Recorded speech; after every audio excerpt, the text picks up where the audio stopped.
अस्सलामुअलैकुम online students. आपको बड़ा आवाज़ आ रही है।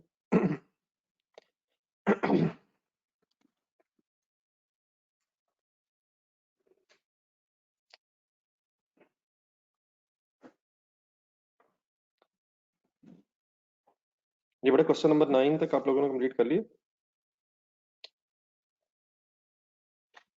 क्वेश्चन नंबर 9 तक आप कंफ्यूजन तो नहीं है प्लीज।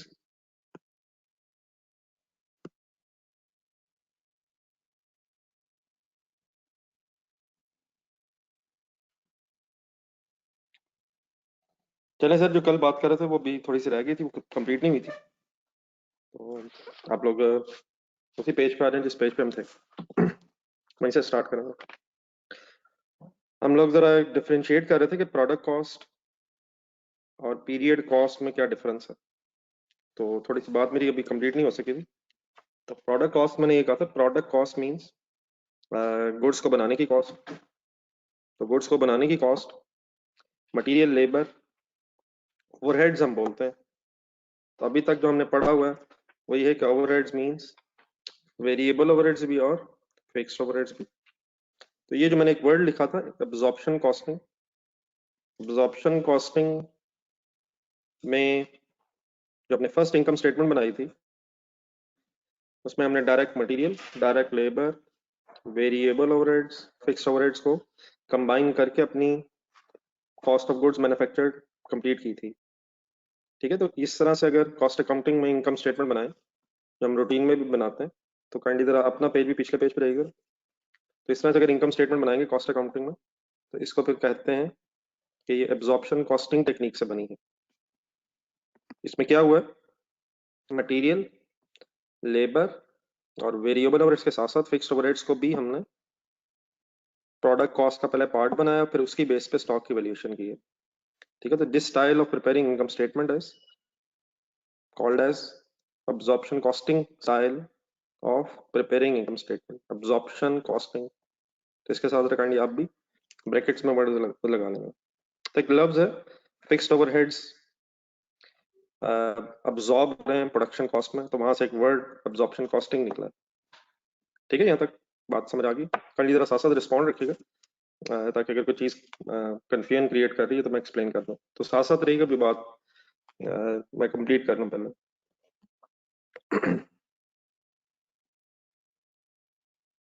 वापस करनी जरा नेक्स्ट पेज पे आ रहे हैं। मैंने प्रोडक्ट कॉस्ट के एंगल्स पर आपको बताया ये था कि एब्जॉर्प्शन कॉस्टिंग में product cost, material, labour, variable और फिक्स्ड ओवरहेड्स के एंगल से है।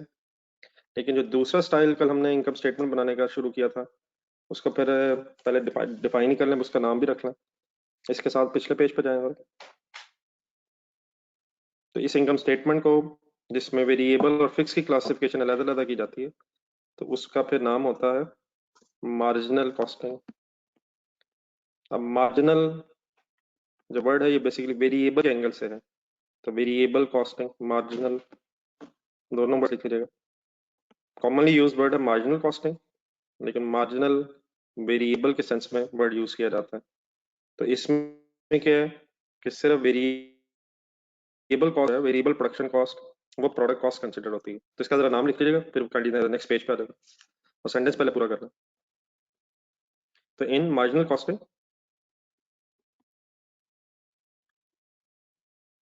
और ये सारी जो डिस्कशन है, मैंने कल भी वर्ड्स यूज किए थे, ये सारी फाइनेंशियल अकाउंटिंग के एंगल से डिस्कशन नहीं है।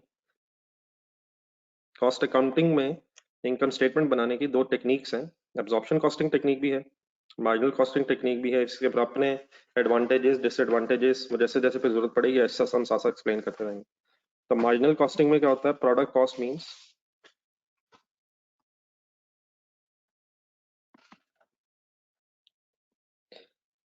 Direct material, direct labour and variable overheads only.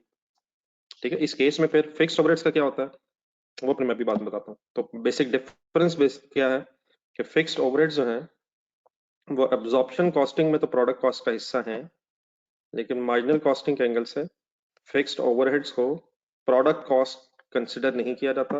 वो जिस पीरियड की फिर हो उसी पीरियड में इंकर की जाती है। तो पहले जरा यहाँ तक डिफरेंस क्रिएट करना, फिर मैं जब पीरियड कॉस्ट एक्सप्लेन करता हूँ तो फिर इसमें फर्दर जरा क्लैरिटी आपके सामने आ जाएगी। मुझे काइंडली अपना जरा बताना जब आप नोट कर लेंगे।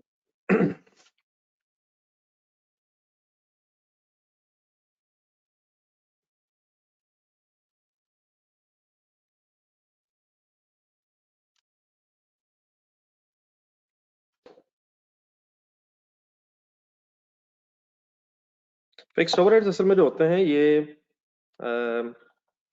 इसके एग्जांपल्स काइंडली जरा ज़हन में अगर की जाए, रेंट, इंश्योरेंस, डेप्रिसिएशन टाइप। तो ये जिस पीरियड के एक्सपेंसेस हैं, एक स्कूल ऑफ थॉट ये है कि बस जिस पीरियड का ये खर्चा है उसी पीरियड में इसे सारे का सारा एक्सपेंस आउट कर देना चाहिए। ठीक है, तो वो फिर मार्जिनल कॉस्टिंग टेक्निक है। लेकिन कुछ लोगों का उसमें फिर, अब मैंने आपसे पहले भी कहा था कि एडवांटेजेस डिसएडवांटेजेस अपनी जगह है।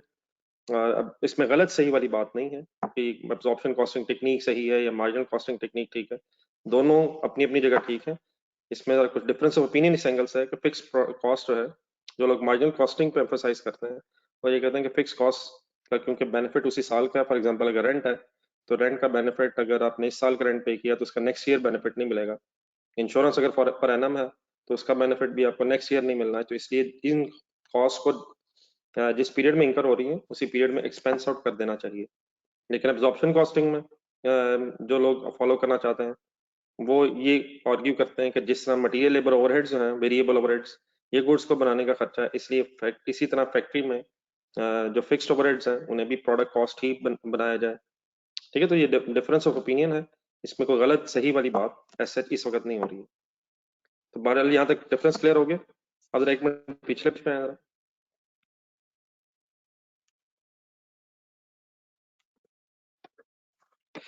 अब जो पिछले पेज पे हमने मार्जिनल कॉस्टिंग एंगल से स्टेटमेंट बनाना शुरू की थी, उसमें अगर आप नोट करें यहाँ तक, तो मैंने सिर्फ डायरेक्ट मटेरियल लिया है कॉस्ट ऑफ गुड्स मैन्युफैक्चर्ड में, फिर डायरेक्ट लेबर ली है और वेरिएबल ओवरहेड्स लेके सम कर दी है। तो यहाँ कौन सी चीज कंसिडर नहीं हुई? फिक्स प्रोडक्शन ओवरहेड्स कंसिडर नहीं हुए। देयरफॉर एक छोटी सी वर्किंग कर लें काइंडली, जरा थोड़ी सी फिगर जरा सामने आ जाएंगी तो फर्दर क्लैरिटी हो जाएगी। डाटा हमारा ये था कि 2000 यूनिट्स प्रोड्यूस हुए थे और 1500 सेल हुए थे। तो अगर मार्जिनल कॉस्टिंग के एंगल से आप स्टॉक वैल्यूएशन करेंगे तो अब आप 140,000 बस उठाएंगे। What is 140,000? It is variable cost of goods manufactured only.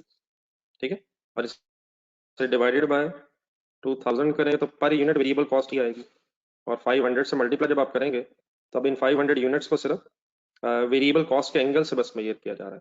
तो काइंडली जरा कैलकुलेटर पकड़ना।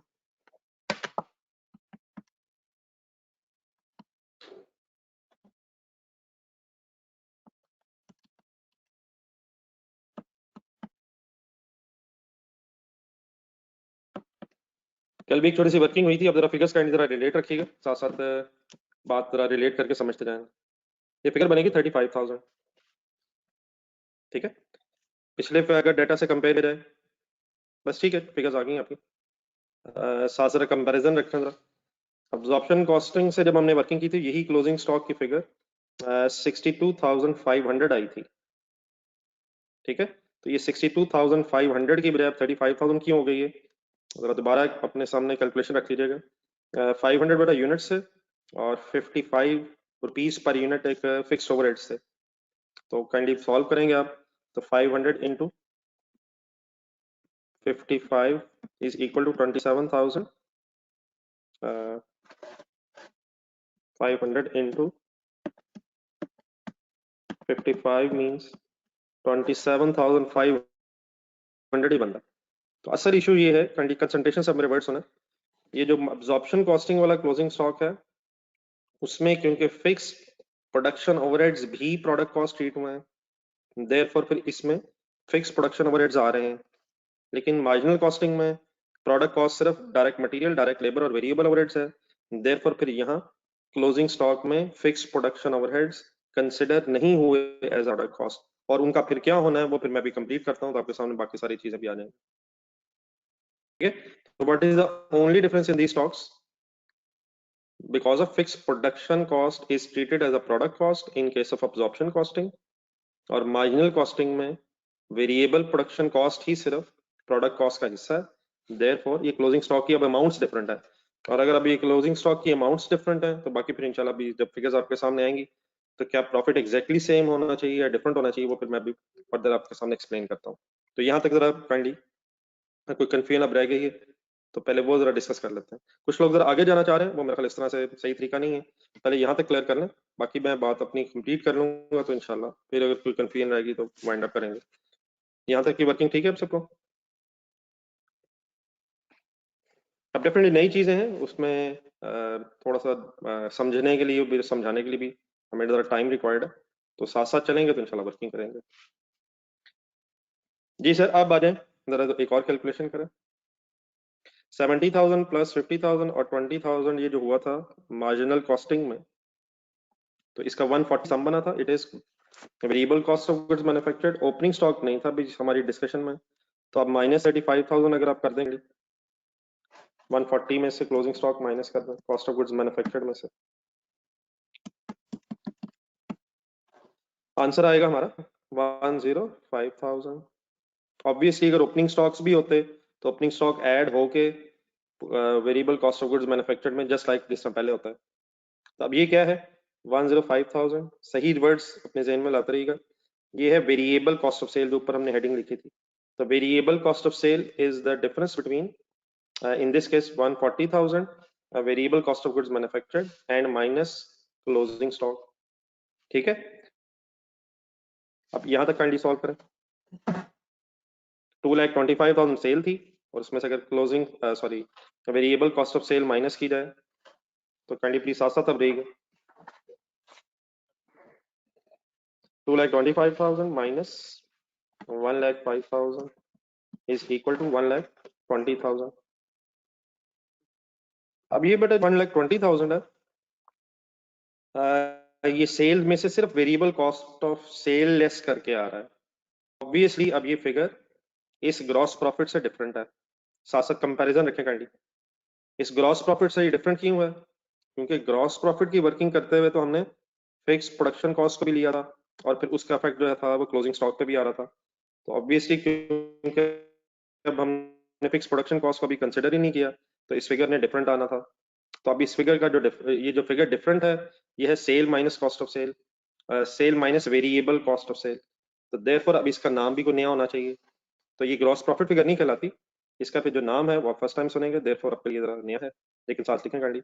इसे कहते हैं ग्रॉस कंट्रीब्यूशन। अब contribution means nothing except only कि सेल में से अगर variable cost of sale less करेंगे तो जिस जो फिगर आती है उसे फिर डेफिनेटली ग्रॉस प्रॉफिट तो नहीं कहा जा सकता।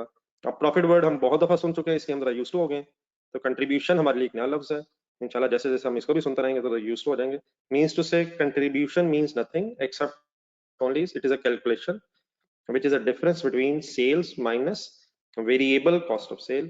और ये फिगर्स हमेशा डिफरेंट आएंगी क्योंकि यहाँ ग्रॉस प्रॉफिट की कैलकुलेशन में फिक्स प्रोडक्शन ओवरहेड्स भी कंसिडर होते हैं और यहाँ fix production overheads period cost product cost angle से भी मार्जिनल कॉस्टिंग में कंसिडर नहीं हो, फिर अभी नीचे कंसिडर होंगे।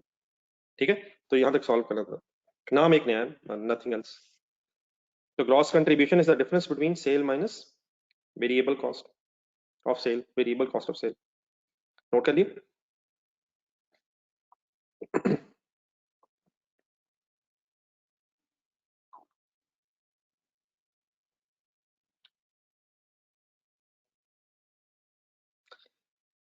देन उससे आगे जरा चलें, अब जरा वापस अब्जॉर्प्शन कॉस्टिंग के साथ कंपैरिजन करें।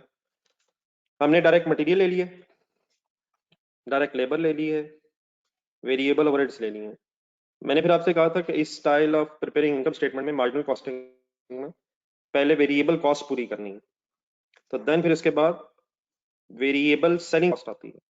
वेरिएबल प्रोडक्शन कॉस्ट आ गई, लेकिन फिर वेरिएबल सेलिंग कॉस्ट लिखी जाती है ग्रॉस कंट्रीब्यूशन के बाद, ताकि पहले वेरिएबल कॉस्ट सारी लेस होके आपके सामने आंसर आ जाए।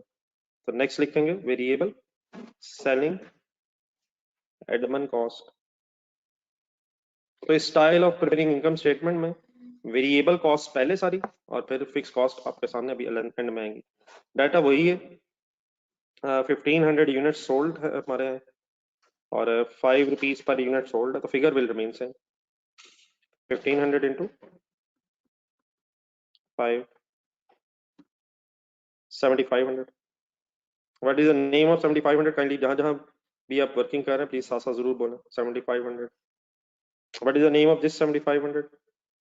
प्लीज सर अपने आप को बताएं। वेरिएबल सेलिंग एडमन, ठीक है।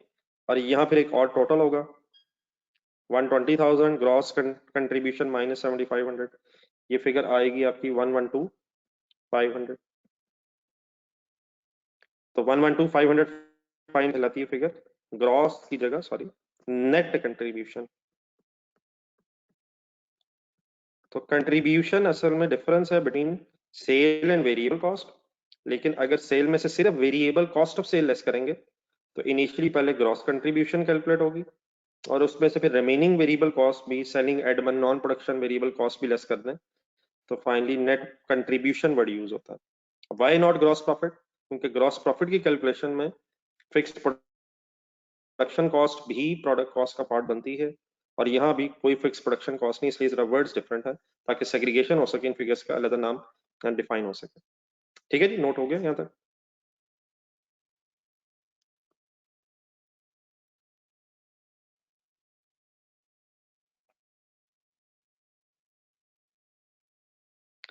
देन बेटा अब आपसे एक छोटा सा क्वेश्चन है, जरा आपकी भी जरा इन्वॉल्वमेंट रहे जरा मेरे साथ। बताएं जरा, सारी ये जो मैं इनकम स्टेटमेंट आपके सामने मार्जिनल कॉस्टिंग वाली बना रहा हूँ, इसमें अब वेरिएबल कॉस्ट सारी आ गई हैं जो हमारे इस बिजनेस में? क्या वेरिएबल कॉस्ट सारी पूरी हो गई है? ये बिल्कुल पूरी हो गई है। डायरेक्ट मटेरियल भी आ गया, डायरेक्ट लेबर भी, वेरिएबल ओवरहेड्स भी, और फिर जो वेरिएबल सेलिंग थे। इट मींस फाइनली बस क्या रह गया? कौन सा बस एक्सपेंस रह गया जो अभी हमने प्रेजेंट नहीं किया? फिक्स्ड ओवरहेड्स रह गए। और फिक्स्ड ओवरहेड्स कहाँ कहाँ हैं बिजनेस में? फिक्स्ड ओवरहेड्स कहाँ कहाँ हो सकते हैं? प्रोडक्शन फिक्स्ड ओवरहेड्स भी होते हैं और सेलिंग और एडमिन फिक्स्ड ओवरहेड्स भी होते हैं। तो देन इस marginal costing style of income statement में क्या किया जाता है? जब नेट कंट्रीब्यूशन आपकी आ जाएगी तो फिर फिक्स कॉस्ट आप लिखते हैं, ठीक है। फिक्स कॉस्ट एक हेडिंग आ जाएगी, उस हेडिंग में फिर प्रोडक्शन फिक्स कॉस्ट,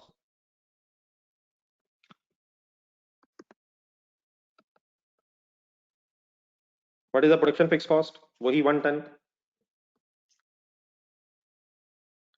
तो सिर्फ डिफरेंस क्या है, अगर आप सही तरह नोट कर सकें, कि फिक्स प्रोडक्शन कॉस्ट जो है उसे प्रोडक्ट कॉस्ट के तौर पे रिकॉर्ड नहीं किया जा रहा और कॉस्ट ऑफ देयरफॉर स्टॉक का हिस्सा नहीं बनाया जा रहा, उसे as a period cost expense out किया जा रहा है, ठीक है। तो fix production cost 110 as it is, और ये जो फिक्स्ड सेलिंग एड मंथ है ये भी एज इट इज। तो इन अदर वर्ड्स पहले सारी वेरिएबल कॉस्ट पूरी कर लेंगे और देन फिर उसके बाद फिक्स कॉस्ट का फिक्स कॉस्ट सारी कैलकुलेशन में आ जाएगी। तो फिक्स प्रोडक्शन भी एंड फिक्स्ड नॉन प्रोडक्शन, कल से मैं एक वर्ड यूज कर रहा हूँ, तो non production simply mean we are talking about selling and admin. तो फिक्स कॉस्ट सेलिंग एडमन से रिलेटेड जो है दैट वाज आल्सो गिवन, तो 20,000 फिगर आ जाएगी।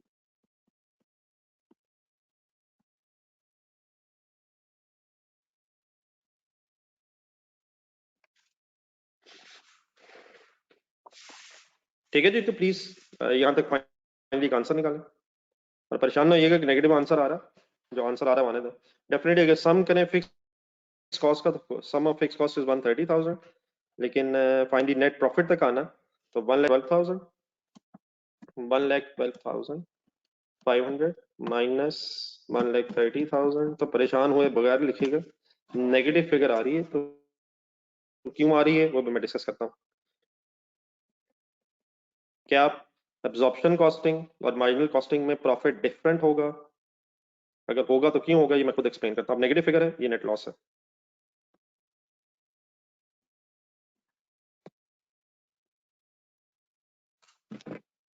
तो इसकी जो रीजनिंग है, ये क्यों नेट लॉस बन गया, अच्छा वाला प्रॉफिट आ रहा था, ये काइंडली कोई अपनी जजमेंट खुद से ना बनाइएगा, मैं सब कुछ आपके सामने भी रखता हूँ। मैं चाह रहा था जरा फिगर सारी सॉल्व हो जाए।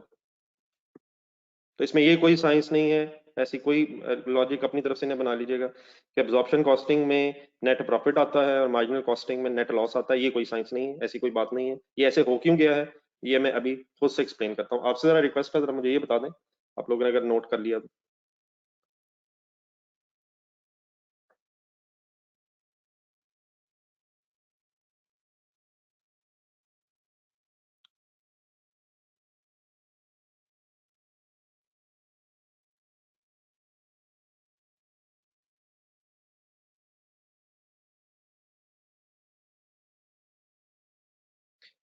ये प्रोडक्शन फिक्स कॉस्ट बेटा एक्सपेंस है हमारा, इसलिए लेस होना चाहिए। अगर हम प्रॉफिट्स में से करें तो प्रॉफिट्स में लेस होना चाहिए। एक्सपेंसेस अगर हो तो एक्सपेंसेस में ऐड होगी कॉस्ट, अब इससे पहले कि बेटा हम इसकी जरा कंक्लूजन की तरफ जाएं, आप जरा एक मिनट नेक्स्ट पेज पे जाएं जहां हम ये सब कुछ जरा एक्सप्लेन कर रहे थे। तो एक प्रोडक्ट कॉस्ट मैंने वर्ड लिख दिया था। पहले जरा एक चीज और समझ लें, मैंने जो कुछ वर्ड्स अभी आपको बोलने हैं, आपके सामने रखने हैं एक्सप्लेन करते हुए।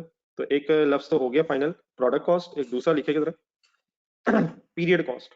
तो पहले ये वर्ड जरा फाइनल करना, फिर मैं आता हूँ इन फिगर्स की आपस में रिकंसिलिएशन की तरफ। तो पीरियड कॉस्ट मींस होता है means cost incurred and expensed, एक ऐसी कॉस्ट जो इंकर हुई and expensed in the same accounting period.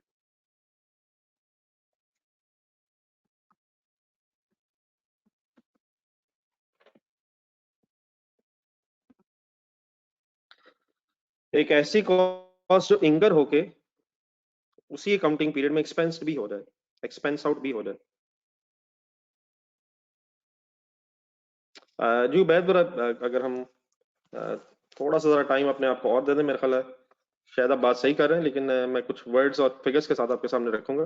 तो पहले जरा ये बात कंप्लीट कर लें जो हम सही तरह से अंडरस्टैंड करने की इस वक्त कोशिश कर रहे हैं। बाकी डेफिनेटली आपको भी कुछ चीजें शायद आइडिया हो गया होगा, एक दो बातें मैंने भी आपके सामने रखनी।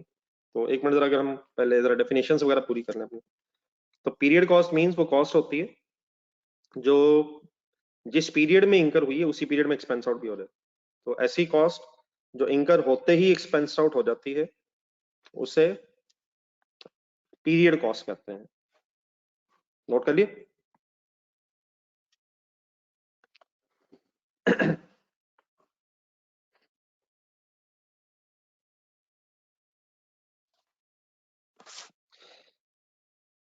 अब आप लोगों से कंसंट्रेट रिक्वायर्ड होगी यहाँ, मैं इसको एग्जांपल्स के तौर पे भी बताता हूँ। सबसे पहले जरा एब्जॉर्प्शन कॉस्टिंग वाली स्टेटमेंट देखें, बस यही रहेगा कि अपने रजिस्टर में से देखें। मैं जरा असल में चाह रहा हूँ कि दोनों फिगर्स आपके सामने रख सकूं, इसलिए शायद थोड़ा छोटा नजर आ रहा हो आप में भी। देखिए ये क्लियर रखें कि एब्जॉर्प्शन कॉस्टिंग में ये जो पहली चार फिगर्स हैं, मटेरियल, लेबर, वेरिएबल और फिक्स्ड ओवरहेड्स, ये बेटा टोटल एक्सपेंस इंकर हुआ है 250,000। ये कल भी बात हो रही थी, तो सही दोबारा क्लियर करें अपने जहन में। कॉस्ट इंकर हुई है 250,000 मटेरियल, लेबर, ओवरहेड्स की मिला के और फिक्स भी इस केस में, लेकिन उसमें से जो एक्सपेंस आउट हुई है वो 187,500 हुई है। तो इट मींस ये सारी अमाउंट जो इंकर हुई इस पीरियड में ये as it is expense out नहीं हो रही, इसमें से बस उतनी एक्सपेंस आउट हो रही है जितनी रिलेट करती है उन यूनिट्स से जो यूनिट्स हमने बेच दिए हैं। ये बात सबको पता है?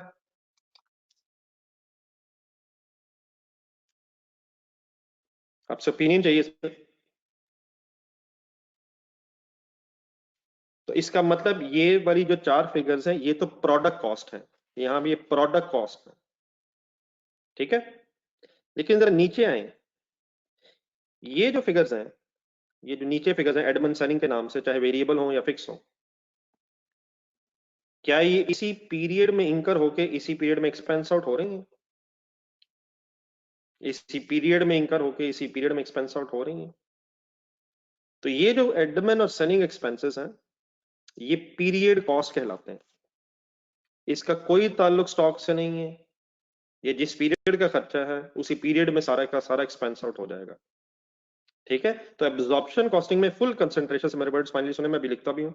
एब्जॉर्प्शन कॉस्टिंग टेक्निक में जो सेलिंग एडमिन एक्सपेंसेस या financial charges, in other words gross profit के नीचे जो अमाउंट्स आ रही होती हैं, selling admin, financial charges, even tax भी, वो जिस पीरियड से रिलेटेड होता है क्योंकि उसी पीरियड में एक्सपेंस आउट होता है, इसलिए ग्रॉस प्रॉफिट के नीचे जो एक्सपेंसेस लिखे होते हैं इन एब्जॉर्प्शन कॉस्टिंग, तो वो सारे के सारे पीरियड कॉस्ट होती हैं, वो सारी की सारी पीरियड कॉस्ट कहलाती हैं, ठीक है। तो admin and selling expenses in this case in absorption costing are examples of period cost. ये भी मैं बाद में लिखता भी हूँ। क्लियर है यहां तक?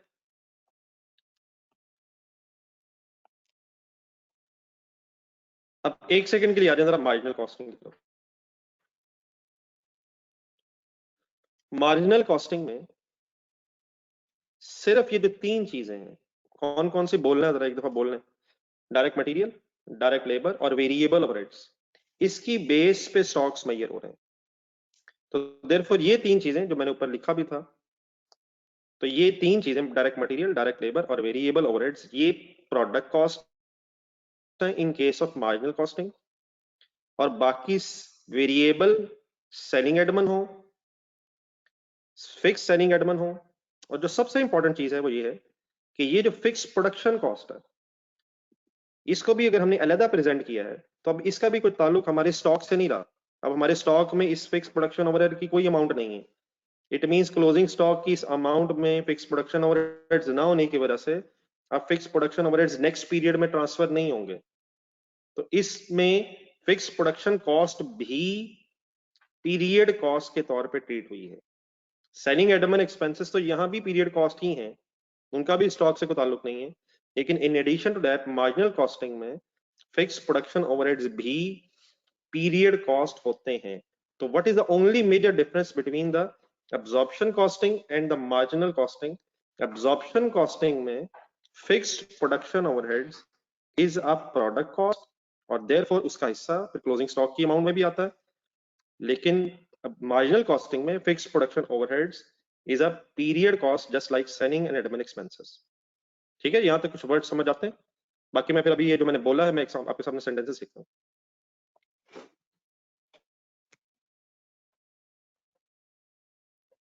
आ जाए जरा करने से, जहां पीरियड कॉस्ट लिख रहे हैं तो उसके नीचे लिखें इन absorption costing. Let's try to complete. In absorption costing,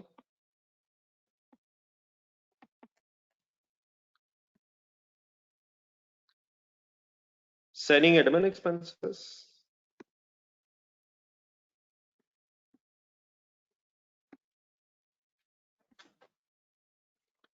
and financial charges,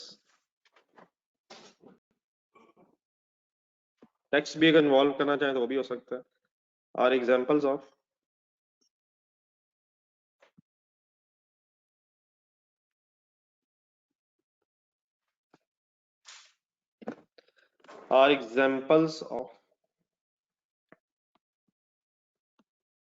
period cost. साथ आप रिलेट अगर रख सकें, ऊपर जो लिखा था प्रोडक्ट कॉस्ट में हमने फिक्स प्रोडक्शन ओवरहेड्स वहां प्रोडक्ट कॉस्ट है, और देयरफॉर सिर्फ ग्रॉस प्रॉफिट से नीचे admin selling financial charges tax other expenses वगैरह जो भी अदर ग्रॉस प्रॉफिट के नीचे जो फिगर्स आ रही होती हैं एक्सपेंसेस की, वो फिर पीरियड कॉस्ट है। लेकिन in marginal costing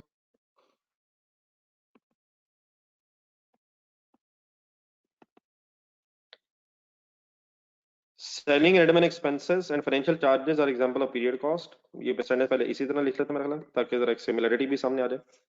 selling admin expenses and financial charges, ये तो अगर हो फाइनेंशियल चार्जेस ऑब्वियसली इस वक्त हमारी एग्जांपल में नहीं, are examples of period cost. तो यहाँ तो एग्जैक्टली सिमिलर है यहाँ तक। In addition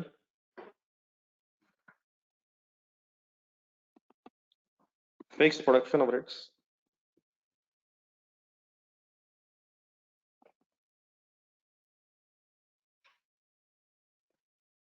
are also considered as period cost।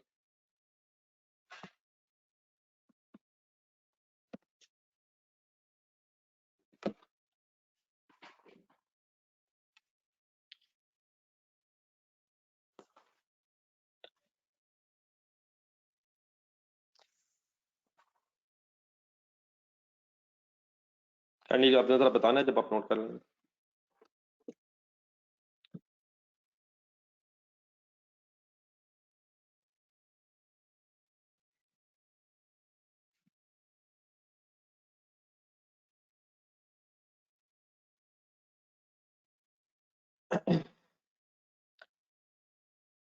Note अगर बेटा कर लें तो फाइनली एक काम जरा आप करें, ये सारा आपने लिखा है अपने जो आपके सामने इसका किताब ही रहा है, इसमें सिर्फ और सिर्फ फाइनली डिफरेंस क्या है, एक छोटी सी लाइन में जरा फाइनल करते हैं। सारा का सारा असल इशू सिर्फ फिक्स प्रोडक्शन ओवरहेड्स के ट्रीटमेंट पे है। और वो ट्रीटमेंट में क्या बस फर्क है? In absorption costing fix production cost is a product cost, and in marginal costing fix production cost is a period cost. बस this is the only difference. Otherwise अगर आप गौर से देखें तो direct material, direct labour, variable overheads absorption costing में भी और मार्जिनल कॉस्टिंग में भी प्रोडक्ट कॉस्ट है। ठीक है। और similarly Edmund selling, financial charges, ये अब्जॉर्प्शन कॉस्टिंग में भी और मार्जिनल कॉस्टिंग दोनों में पीरियड कॉस्ट है। तो डिफरेंस सिर्फ क्या है? एक स्कूल ऑफ थॉट ये कहता है just like any other production cost, fix production cost को भी प्रोडक्ट कॉस्ट का हिस्सा होना चाहिए। That school of thought is called as absorption costing school of thought. और एक दूसरा स्कूल ऑफ थॉट जो है वो ये कहता है कि fix production overheads are a period cost, और क्योंकि ये उसी पीरियड का खर्चा है तो देयरफॉर इसे उसी पीरियड में एक्सपेंस आउट कर देना चाहिए। तो ये बात हो रही है फाइनली, इसको जरा एक और एंगल से फाइनली लिख लें जरा। Finally it means fix production overheads. तो बाकी मैंने आपसे कल से मैं कह रहा हूँ कि जैसे जैसे फिर हम आगे बढ़ेंगे, दोनों के अपने एडवांटेजेस, दोनों डिसएडवांटेजेस, ये सारी डिस्कशंस अपनी जगह हैं। गलत सही की वाली बात नहीं कि कोई बिल्कुल ही गलत है, कोई बिल्कुल सही है। इसके एडवांटेजेस डिसएडवांटेजेस इंशाल्लाह फिर साथ साथ डिस्कस करते रहेंगे। तो finally it means fix production cost is a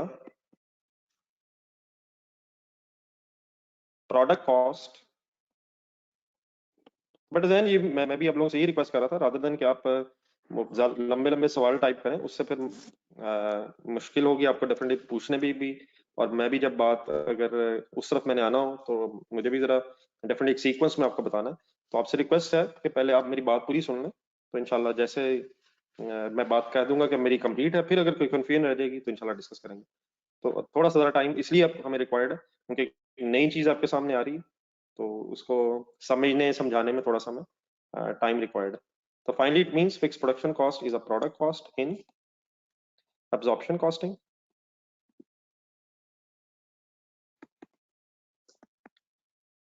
and it is a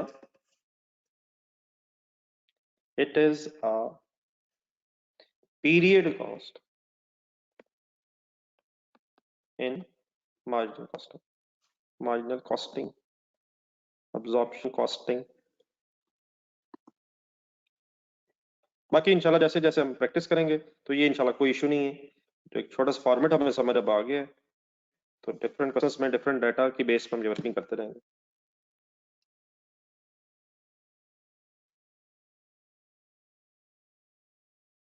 तो फाइनली ये जो लास्ट सेंटेंस है, अब ये कुछ रीजनेबली हजम होता है, समझ आता है यहाँ तक?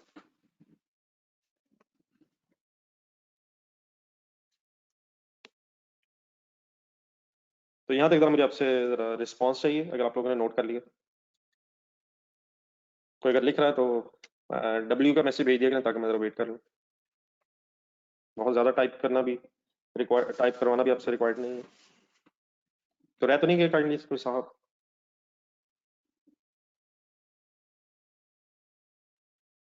चले सर, ये सारा कुछ लिखने के बाद फिर आप लोग वापस आ जाए फर्स्ट टू पेजेस पे।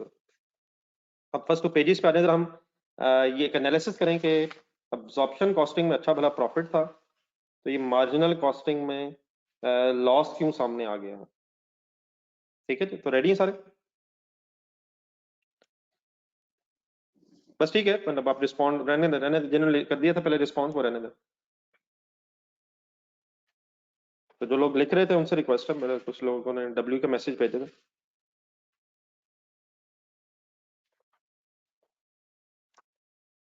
चले सर। अब सर ये जो प्रॉफिट्स का डिफरेंस है, इसे आपने सिंपली कंसंट्रेशन से समझना मेरे साथ, nothing else, no problem at all. अभी आपके सामने आ जाएगा कि what is the only reason के 10,000 प्रॉफिट की बजाय 17,500 लॉस बन गए। एक छोटी सी रिक्वेस्ट है आप लोगों से, जरा फिगर्स देख के, पहले लास्ट फिगर्स देख के, बाकी तो मैं डेप्थ में इंशाल्लाह डिस्कस करता हूँ अभी। आप मुझे ये बता सकते हैं कि 10,000 प्रॉफिट और 17,500 अगर लॉस को देखा जाए तो कंपैरेटिवली स्पीकिंग आपस में एक दूसरे को कंपेयर करके देखा जाए तो आप मुझे ये बता सकते हैं प्रॉफिट में डिफरेंस कितना है? मतलब 10,000 रुपया प्रॉफिट है और 17,500 लॉस है, तो प्रॉफिट्स में डिफरेंस कितना है?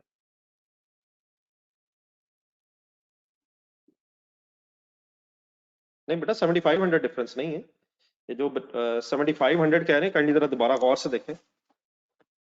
डिफरेंस कितना है? डिफरेंस कितना है? नहीं बेटा गुल साहब, ऐसे नहीं है। रिलैक्स होकर सुनिएगा मेरी बात। पहले सबसे पहले डिफरेंस फाइनल करें। जिन हजरात ने 7,500 कहना चाह रहे हैं तो प्लीज जरा 7,500 वाले गौर से सुने मेरी बात। देखें सर जी, ये पॉजिटिव फिगर है, ये प्रॉफिट पॉजिटिव फिगर है और लॉस नेगेटिव फिगर है। तो लॉस नेगेटिव फिगर है, तो इट मींस अगर हम 10,000 प्रॉफिट से 17,500 लॉस पे आए हैं तो कंसंट्रेशन छोड़ दें। अब जरा छोड़ दें, अब लिखना छोड़ दें काइंडली। तो इट मींस पहले हमारा प्रॉफिट जीरो हुआ है, प्रॉफिट जीरो हुआ है। 10,000 से प्रॉफिट पहले जीरो हुआ है, 10,000 से कम होकर जीरो हुआ है और फिर 17,500 नेगेटिव हो गया। तो इट मींस प्रॉफिट में कितनी रिडक्शन हुई है? 27,500। कैसे? पहले प्रॉफिट 10,000 से जीरो हुआ है और उसके बाद फिर जीरो से नीचे 17,500 नेगेटिव साइड पे चला गया। तो जिन बच्चों ने 7,500 मुझे कहा था, उन्हें क्लियर है कि ये प्रॉफिट में डिफरेंस 27,000 रुपीज का है। कोई कंफ्यूजन इसमें? बाकी आपसे फिर रिक्वेस्ट है, साथ साथ चलें, आगे आगे चलने के बजाय साथ साथ रहें, इंशाल्लाह सब कुछ क्लियर हो जाएगा। सबको क्लियर है कि difference between these two profits is 27,000 और 27,000 रुपीज से प्रॉफिट डिक्रीज हुआ है इन मार्जिनल कॉस्टिंग। तो बेटा इसकी सोल रीजन क्या है? कंसंट्रेशन सुने मेरे वर्ड्स। हम इन पूरी इनकम स्टेटमेंट्स को कंपेयर करते हैं जरा आपस में और देखते हैं कि डिफरेंस आखिर है कहां। जरूर सुननी मेरी बात एक एक कंसंट्रेशन से। सेल एग्जैक्टली सेम है, मेरे टिक्स देखिएगा जरा, सेल में कोई डिफरेंस नहीं है। हम जरा लॉजिकली देखें तो मटेरियल में भी कोई डिफरेंस नहीं है, लेबर में भी कोई डिफरेंस नहीं है। 50,000 20,000 उधर भी यही है। 1,10,000 में भी बेटा डिफरेंस कोई नहीं है, सिर्फ क्या हुआ है, ये 1,10,000 इधर नीचे आ गए, उधर एक्सपेंसेस में ऐड होके लेस गया और इधर हमने डायरेक्टली कंट्रीब्यूशन में से लेस कर दिए। तो बता दें 1,10,000 रुपीज का भी कोई अल्टीमेट डिफरेंस है? सिर्फ ऊपर नीचे हुआ है। पहले 1,10,000 ऊपर प्रोडक्ट कॉस्ट का हिस्सा था और यहाँ 1,10,000 नीचे मार्जिनल कॉस्टिंग में नेट कंट्रीब्यूशन के बाद आ गया। तो इसमें भी रुपीस का कोई फर्क नहीं है, सवाए उसके कि वो प्रोडक्ट कॉस्ट के तौर पे प्लस हो रहा था और इधर पीरियड कॉस्ट का। तो सिर्फ प्रेजेंटेशन का फर्क है, इसमें भी कोई नेट डिफरेंस नहीं है। ठीक है, 1,10,000। हाँ लेकिन उससे हुआ क्या है? आप सर्कल लगाएं, आप भी, मैं भी लगाता हूं। क्लोजिंग स्टॉक की फिगर डिफरेंट है, 62,500 और यहां है 35,000। इनको सर्कल लगाएं। तो डिफरेंस इस वक्त कितना है? किसकी वजह से? क्लोजिंग स्टॉक डिफरेंट है। तो एक सेकंड बात और पूरी करना जरा। वेरिएबल सेलिंग में कोई डिफरेंस नहीं है लिखने में, जस्ट प्रेजेंटेशन ऊपर नीचे है। और फिर 20,000 फिक्स सेलिंग भी प्रेजेंटेशन में ठीक है, लेकिन अदरवाइज कोई डिफरेंस नहीं है। तो what is the only difference in the figures of absorption and marginal costing? Closing stocks की अमाउंट डिफरेंट है। सबने इस बात समझी है मेरी? क्लोजिंग स्टॉक की अमाउंट्स के अलावा कोई डिफरेंस नहीं है। कोई कंफ्यूजन मेरे सेंटेंस में? जी विशाल, वो ठीक है, वो क्लोजिंग स्टॉक डिफरेंट क्यों है वो हमें पता है। क्लोजिंग स्टॉक इसलिए डिफरेंट है क्योंकि अब्जॉर्प्शन कॉस्टिंग में क्लोजिंग स्टॉक के अंदर फिक्स प्रोडक्शन कॉस्ट भी आ रही है और क्लोजिंग स्टॉक जो मार्जिनल कॉस्टिंग के एंगल से उसमें फिक्स प्रोडक्शन कॉस्ट नहीं आ रही, वो तो हमें पता है। लेकिन फर्क क्यों है? सारी फिगर्स में इसमें अल्टीमेटली लिखने में डिफरेंस सिर्फ किस कहां है? क्लोजिंग स्टॉक की कैलकुलेशन में डिफरेंस है। ठीक है, गॉट इट? तो अब मेरे फाइनल वर्ड सुना जरा। क्या अब आपको एक पुरानी बात अगर याद करवाई जाए, जो शायद मार्जिनल, जब जॉइंट बाय प्रोडक्ट पढ़ रहे थे तो उसको भी थोड़ा सा जिक्र हुआ था, इंट्रो से आपको थोड़ा सा पता है, क्या स्टॉक्स का फिर प्रॉफिट पे कोई इफेक्ट होता है? स्टॉक्स का प्रॉफिट पे इफेक्ट होता है? क्या इफेक्ट होता है? क्लोजिंग स्टॉक का डायरेक्ट रिलेशनशिप होता है प्रॉफिट से, और ओपनिंग स्टॉक का इनवर्स रिलेशनशिप होता है प्रॉफिट से। अब ये जब मैं इस तरह का वर्ड बोलता हूँ ना, तो ये अकाउंट के एंगल से बोल रहा हूँ। तो इस वक्त ओपनिंग स्टॉक नहीं है, इसलिए मैं ओपनिंग की बात नहीं कर रहा। तो क्लोजिंग स्टॉक के एंगल से जो डिफरेंस है, मार्जिनल कॉस्टिंग में, कंसंट्रेशन से फिगर्स देखें, मार्जिनल कॉस्टिंग में जितने रुपए से 27,500 काफी दफा कैलकुलेट भी कर चुके हैं, जितने रुपए से मार्जिनल कॉस्टिंग में क्लोजिंग स्टॉक कम है, जितने रुपए से मार्जिनल कॉस्टिंग में क्लोजिंग स्टॉक कम है, क्लोजिंग स्टॉक कम है, उतने से ही प्रॉफिट भी कम है। तो कहां प्रॉफिट कम था? मार्जिनल में। तो मार्जिन में कितने थाउजेंड से प्रॉफिट कम था? 27,500। तो उसकी सोल रीजन क्या है कि क्लोजिंग स्टॉक जो मार्जिनल कॉस्टिंग में कैलकुलेट हुआ है, वो 27,500 रुपीज कम कैलकुलेट हुआ है। ठीक है, तो इन प्रॉफिट्स में डिफरेंस होना नहीं चाहिए, लेकिन अगर होगा तो वो सिर्फ किस वजह से होगा? क्योंकि स्टॉक्स की वैल्यूएशन में फिक्स प्रोडक्शन कॉस्ट आती है अब्जॉर्प्शन कॉस्टिंग में, और मार्जिनल कॉस्टिंग में नहीं आती है। तो ये प्रॉफिट्स डिफरेंट हो सकते हैं, लेकिन सिर्फ क्यों डिफरेंट हो सकते हैं? काइंडली जरा लिखेंगे अपने पास सेंटेंस फाइनली। आपके पास शायद मार्जिनल कॉस्टिंग के बाद होपफुली दो तीन लाइंस होंगी, अगर नहीं हो तो फिर नेक्स्ट पेज पे जहां भी आप हैं तो वहां लिख लीजिएगा। तो profit is different. Profit is profits of, या इससे पहले एक जनरल स्टेटमेंट बना लें, बाद में फिर उसको अप्लाई कर लेते हैं। Profits of absorption costing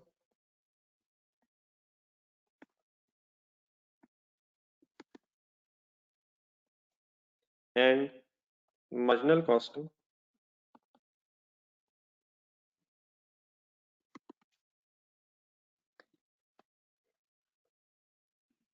can be different, हो सकते हैं, only due to only due to difference in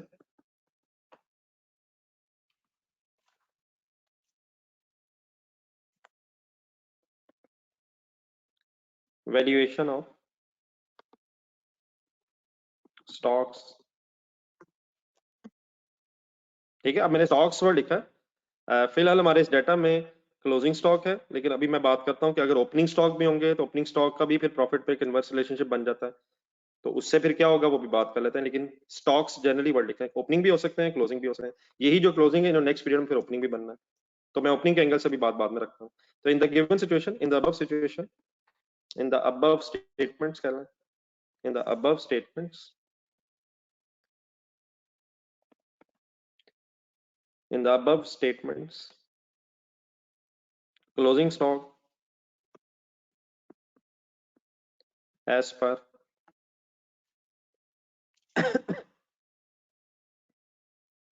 marginal costing is less by rupees 27,500, and therefore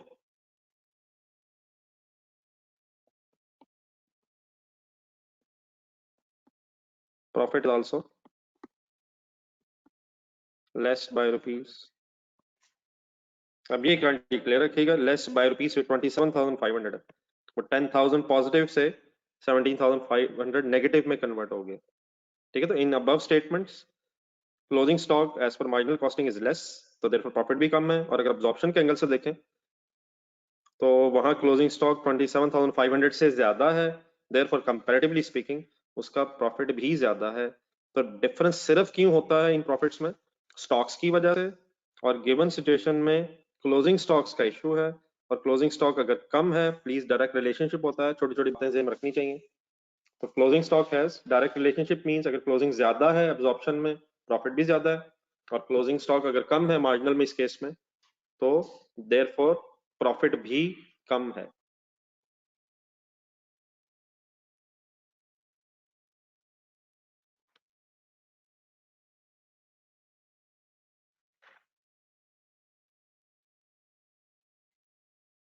नहीं भाई साहब, अब डबल वाली बात तो नहीं है वो, तो फिर अब स्टेटमेंट ऑफ फाइनेंशियल पोजीशन से आप जेन में ला रहे हैं, वो कम्युलेटिव इफेक्ट्स IAS 8 शायद कोई जेन में आ रहा है। करंट ईयर में तो फॉर द ईयर प्रॉफिट ही होगा। तो करंट ईयर में फॉर द ईयर प्रॉफिट जितने से क्लोजिंग स्टॉक कम है उतने से ही हमारा प्रॉफिट भी कम है। ये तो फॉर द ईयर की फिलहाल बात हो रही है। ठीक है भाई।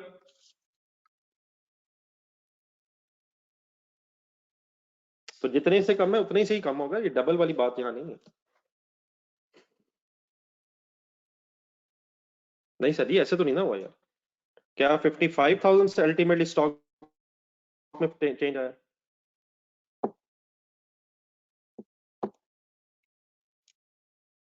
ठीक है भाई सर। तो जितने से क्लोजिंग स्टॉक कम है उतने से ही, तो जितने से है उतने से ही है ना, मतलब 55,000 तो नहीं हुआ। जी डियर, अभी इसमें जो मैंने बात की है, मैंने स्टॉक्स के एंगल से बात की। आपसे जरा रिक्वेस्ट है, एक सेकंड के लिए जरा नेक्स्ट मंथ के एंगल से जरा मेरे साथ डिस्कस करना। Let's try to complete next month. क्या ये जो क्लोजिंग स्टॉक्स हैं, फिर नेक्स्ट मंथ हमारा मंथली डाटा था, तो मंथली डाटा के बेस पे मैं नेक्स्ट मंथ बोल रहा हूँ। नेक्स्ट पीरियड में जो क्लोजिंग स्टॉक्स हैं, क्या ये ओपनिंग बनेंगे सर? जी सर, रेडी है? एक जरा नेक्स्ट नेक्स्ट जरा सोचें, क्या ये क्लोजिंग ओपनिंग बनते हैं? तो नेक्स्ट पीरियड में अब फुल कंसंट्रेट कीजिएगा, जरा बात सही तरह माइंड अप करना। नेक्स्ट पीरियड में जब आप अगर एब्जॉर्प्शन कॉस्टिंग से इनकम स्टेटमेंट बना रहे होंगे, तो 62,500 ओपनिंग स्टॉक बनेगा नेक्स्ट पीरियड। और मार्जिनल कॉस्टिंग से अगर इनकम स्टेटमेंट नेक्स्ट पीरियड में बनाएंगे, तो 35,000 ओपनिंग बनेगा। नेक्स्ट अकाउंटिंग पीरियड की बात कर रहा हूँ। बाकी अदर फैक्टर्स को अगर कांस्टेंट रखा जाए, तो क्या ये जो फिर ओपनिंग स्टॉक्स हैं, इनके कम ज्यादा होने से भी नेक्स्ट ईयर को फर्क पड़ता है? फुल कंसंट्रेट कीजिएगा जरा। अब ओपनिंग स्टॉक मार्जिनल कॉस्टिंग में कम होगा और एब्जॉर्प्शन कॉस्टिंग में ज्यादा होगा, तो ओपनिंग स्टॉक का प्रॉफिट के साथ इनवर्स रिलेशनशिप है। ठीक है, तो गौर से सुने, फाइनली सही सेंटेंस है। ओपनिंग स्टॉक कम होगा कंपैरेटिवली मार्जिनल कॉस्टिंग में, 27,500 ही की गेम है। तो जब ओपनिंग स्टॉक कम होगा मार्जिनल कॉस्टिंग में नेक्स्ट अकाउंटिंग पीरियड में, तो क्या फिर मार्जिनल कॉस्टिंग का नेक्स्ट अकाउंटिंग पीरियड में कंपैरेटिवली प्रॉफिट 27,500 से ज्यादा होगा या कम होगा? जी होगा या के होगा? जरा सोच के बता दो जरा। आपके लिए जरा मैं शॉर्ट वर्ड्स कर दूं जरा। ओपनिंग स्टॉक जब कम होगा तो फिर प्रॉफिट ज्यादा हो जाएगा। ये बिल्कुल ठीक है। मतलब ही मेरी इस बात का ये है कि जो मैंने अभी कहा था कि ये नहीं है कि प्रॉफिट कम ज्यादा है, तो अब्जॉर्प्शन कॉस्टिंग से प्रॉफिट ज्यादा आता है, मार्जिनल से कम आता है, ऐसे नहीं है। ये अल्टीमेट इफेक्ट जीरो ही है, लेकिन डिफरेंट अकाउंटिंग ईयर्स में स्टॉक्स की वैल्यूएशन की वजह से फर्क आ सकता है।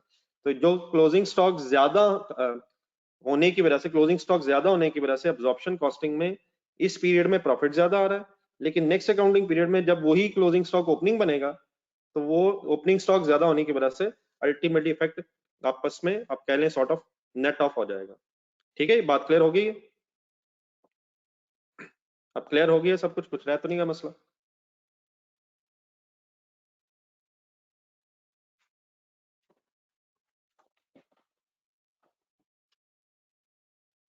तो फाइनली बेटा बात सिर्फ दो तीन चीजें याद रखने वाली हैं, बाकी चीजें डेफिनेटली हम प्रैक्टिस से फाइनल करेंगे। पहली बात जो जहन में रखने वाली है वो ये है, जो हमने नेक्स्ट पेज पे लिखा है, वो जो फाइनली सेंटेंस मैंने एक बनाया है, कि fix production cost is a product cost in absorption costing and period cost in marginal costing. एक बात तो ये काइंडली जहन में रखनी जरूरी है। सेकेंडली, अब्जॉर्प्शन कॉस्टिंग और मार्जिनल कॉस्टिंग का प्रॉफिट सेम होगा अनलेस स्टॉक्स का इशू बन जाए। और स्टॉक्स के इशू कौन कौन से बन सकते हैं? क्लोजिंग भी हो सकता है और ओपनिंग भी हो सकता है। तो इंशाल्लाह जैसे जैसे हम अपनी प्रैक्टिस बढ़ाएंगे, तो उसमें क्लोजिंग स्टॉक ओपनिंग स्टॉक फिर कंबाइंड भी आएंगे। तो इन प्रॉफिट्स में डिफरेंस क्यों होता है? स्टॉक्स की वैल्यूएशन डिफरेंट होने की वजह से। और स्टॉक की वैल्यूएशन में प्रॉब्लम क्या है?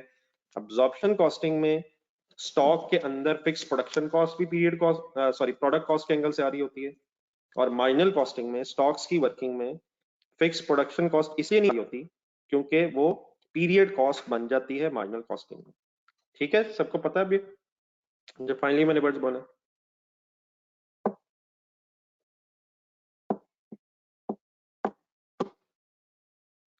तो देन फिर डेफिनेटली हमें एग्जामिनर बताएगा कि हमने कैसे स्टेटमेंट्स बनानी है।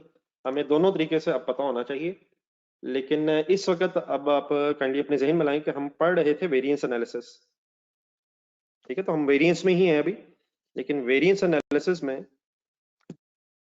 अब अगर मार्जिनल अब्जॉर्प्शन कॉस्टिंग की स्टोरी आ जाए तो फिर देन वेरिएंस एनालिसिस में कुछ चेंज आता है या नहीं। तो अब आप काइंडली दोबारा थोड़ा सा एक्सप्लेन करें अपने रजिस्टर पे जरा। हमने अभी तक जितने वेरिएंसेस पढ़े हैं, अभी तक मैंने जितने आपके साथ वेरिएंसेस डिस्कस किए हैं, लेट मी एक्सप्लेन या revise in front of you. Sale variances number 1, फिर मटेरियल वेरिएंसेस, ठीक है, उसके नाम अगर आपकी जब जरूरत पड़ती है तो मैं अभी दोबारा लिखता हूँ। सेल वेरिएंस पढ़ ली हमने, मटेरियल वेरिएंस पढ़ लिए, लेबर वेरिएंसेस पढ़ लिए, वेरिएबल ओवरहेड्स वेरिएंसेस पढ़ लिए, फिक्स्ड ओवरहेड्स के वेरिएंसेस पढ़ लिए, फिर इसमें काफी डिटेल में भी हम गए, मटेरियल में भी हम यूजेज के ब्रेकअप में भी आ गए।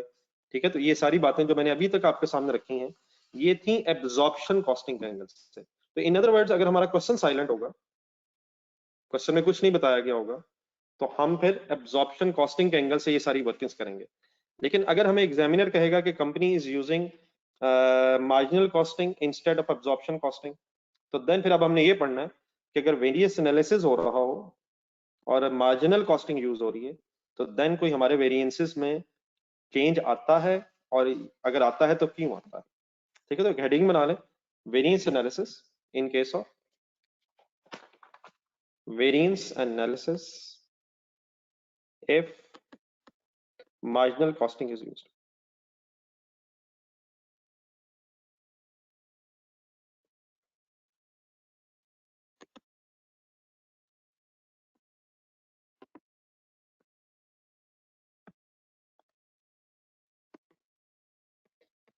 जो पहली डिस्कशन है वो सारी अब्जॉर्प्शन कॉस्टिंग से है, लेकिन अगर एग्जामिनर हमें कहे कि हमने मार्जिनल कॉस्टिंग से वर्किंग करनी है और वेरिएंस एनालिसिस करना है, तो क्या कोई डिफरेंस आता है, और अगर आता है तो कहाँ कहाँ क्यों आता है।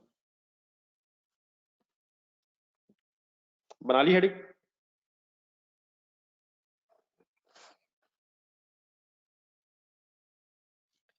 आप इस तरह करेंगे इस सारी डिस्कशन को सुनते हुए कि आप पुराने वेरिएंसेस में लाएंगे, और मैं उसमें अगर कहीं कोई चेंज है और क्यों है तो वो मैं आपके सामने एक्सप्लेन करूंगा। जी सर, सबसे पहले आज let us start from sale variances.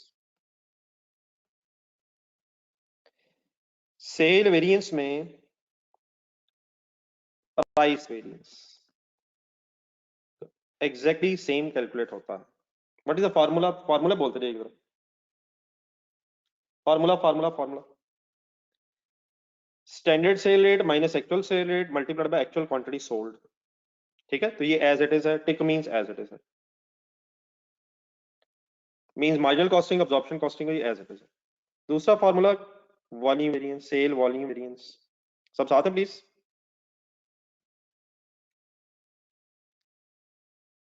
Volume variance का फार्मूला जहन में लाएं, अगर प्लीज किसी का जहन में ना आए तो काइंडली ढूंढें कहीं से। स्टैंडर्ड क्वांटिटी सोल्ड कह लें, या समटाइम बजटेड क्वांटिटी सोल्ड लिखा होता है, बजटेड क्वांटिटी सोल्ड।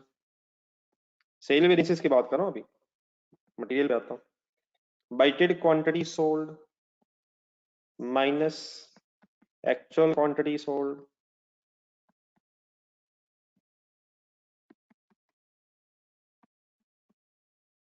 ठीक है सर, चेंज ये है कि पहले वर्ड्स क्या थे, कोई बता सकता है? बल्कि बता सकता है सर, अपने जहन में कम से कम रिवाइज करना, टाइप करना तो मुश्किल हो जाएगा। Budgeted quantity sold, actual quantity sold, पहले वर्ड से standard gross profit per unit. अब अपनी तरह स्टेटमेंट दोबारा देख लें, मार्जिनल कॉस्टिंग वाली। मार्जिनल कॉस्टिंग की स्टेटमेंट में ग्रॉस प्रॉफिट है ही कहीं नहीं, ग्रॉस प्रॉफिट पर यूनिट। यहां बेसिकली ग्रॉस प्रॉफिट की जगह ग्रॉस कंट्रीब्यूशन वर्ड है, और यहाँ फिर ग्रॉस प्रॉफिट की बजाय gross contribution per unit calculate कर लेंगे हम। और ग्रॉस कंट्रीब्यूशन पर यूनिट कैसे कैलकुलेट होती है? Standard sale price per unit और minus variable cost of goods manufactured per unit. ठीक है, तो ये सारा एक्सप्लेन करना आपने। तो what is the first difference?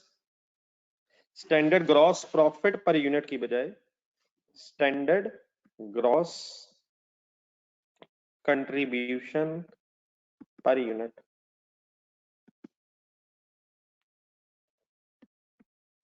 और ग्रॉस कंट्रीब्यूशन पर यूनिट तक कैसे पहुंचेंगे इसे भी एक्सप्लेन करें। Standard sale price per unit minus, अब ग्रॉस कंट्रीब्यूशन की वर्किंग में जरूर देख लीजिएगा, डायरेक्ट मटेरियल, डायरेक्ट लेबर और वेरिएबल ओवरहेड्स जस्ट आ रहे हैं, तो उनको मिला के फिर मैं minus variable cost of goods manufactured per unit. किसके सम ले रहा हूँ? डायरेक्ट मटेरियल, डायरेक्ट लेबर और बस वेरिएबल ओवरहेड्स। तो वी मींस वेरिएबल, या चलें थोड़ा सा एक्सप्लेन कर लें। Standard minus standard variable gross या cost of goods, sorry cost of goods manufactured per unit. ठीक है, इट मींस मटेरियल भी आएगा, लेबर भी आएगी, वेरिएबल ओवरहेड्स भी आएंगे, लेकिन अब फिक्स्ड ओवरहेड्स क्यों नहीं आएंगे? क्योंकि यहाँ वो प्रोडक्ट कॉस्ट है। तो gross cost of goods manufactured कह लें, या डेफिनेटली एक यूनिट की बात हो रही है तो कॉस्ट ऑफ सेल्स भी कह सकते हैं। Variable cost of goods manufactured कह लें, या वेरिएबल कॉस्ट ऑफ, अब एक क्योंकि यूनिट की बात हो रही है ना, तो अगर तो एक से ज्यादा यूनिट्स हो तो समटाइम्स स्टॉक्स डिफरेंट होने की वजह से कॉस्ट ऑफ गुड्स मैन्युफैक्चर्ड और कॉस्ट ऑफ सेल्स में फर्क हो सकता है, लेकिन कॉस्ट ऑफ गुड्स मैन्युफैक्चर्ड भी लिखेगा ताकि मटेरियल लेबर ओवरहेड्स वर्ड याद आ जाए। ये क्लियर है प्लीज? डिफरेंस, पहला डिफरेंस ज़हन में रहेगा, नोट कर लिया हुआ?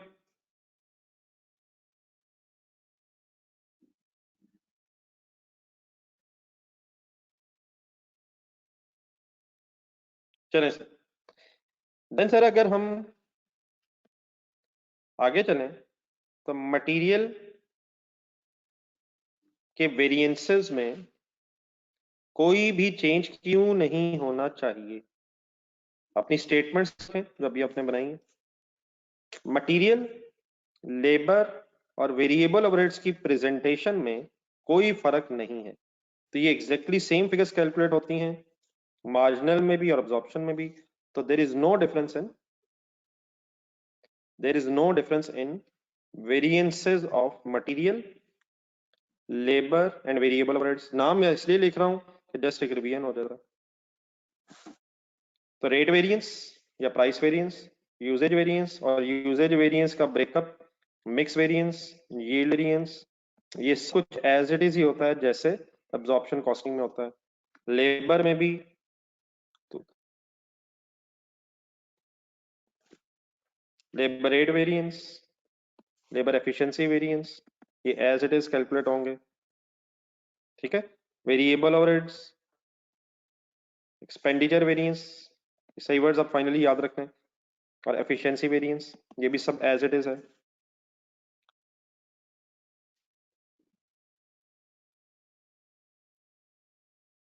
देन उसके बाद आ रहे हैं फिक्स्ड ओवरहेड्स पे। मेजर असल में चेंज जो है फिक्स्ड ओवरहेड्स पे है, फिक्स्ड ओवरहेड वेरिएंसेस पे है।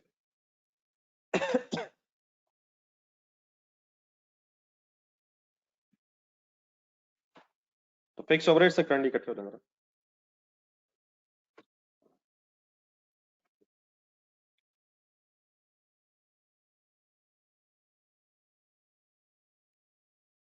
ये वेटिंग फ्रॉम योर साइड इकट्ठे सर।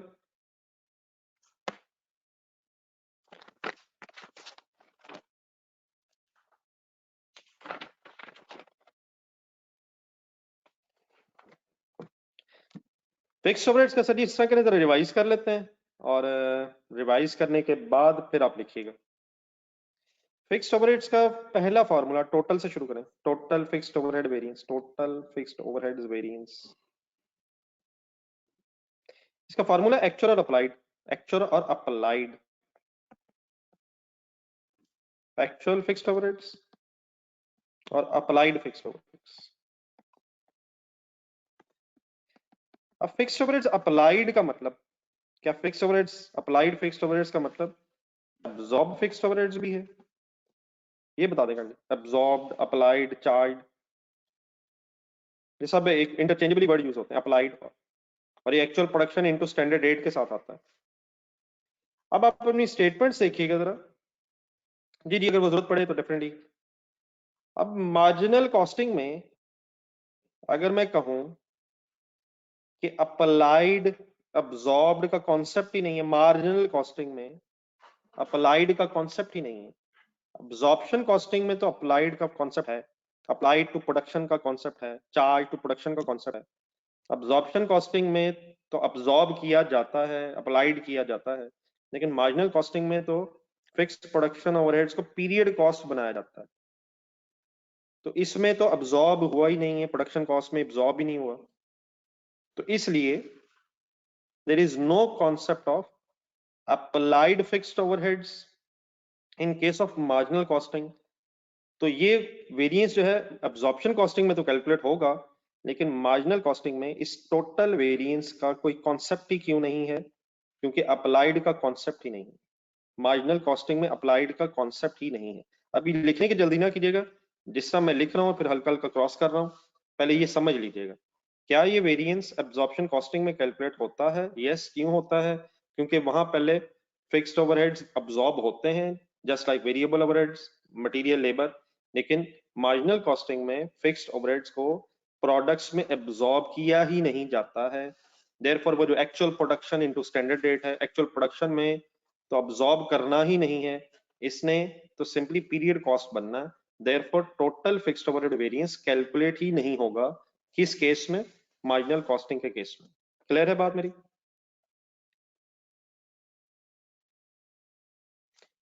अब आ जाए इसके जरा ब्रेकअप पे। ब्रेकअप का नाम एक्सपेंडिचर। एक्सपेंडिचर वेरिएंस कैलकुलेट होगा, इसका फॉर्मूला पहले ध्यान में ले आए। जहां जहां अप्लाइड होगा वहां वहां बस वो नहीं होगा। तो बजटेड फिक्स्ड ओवरहेड्स, बजटेड का मतलब क्या होता है? फिक्स ओवरहेड सोचे कितने गए थे, और यहाँ अप्लाइड नहीं है वर्ड, यहाँ एक्चुअल वर्ड है, तो एक्चुअल फिक्स्ड ओवरहेड्स।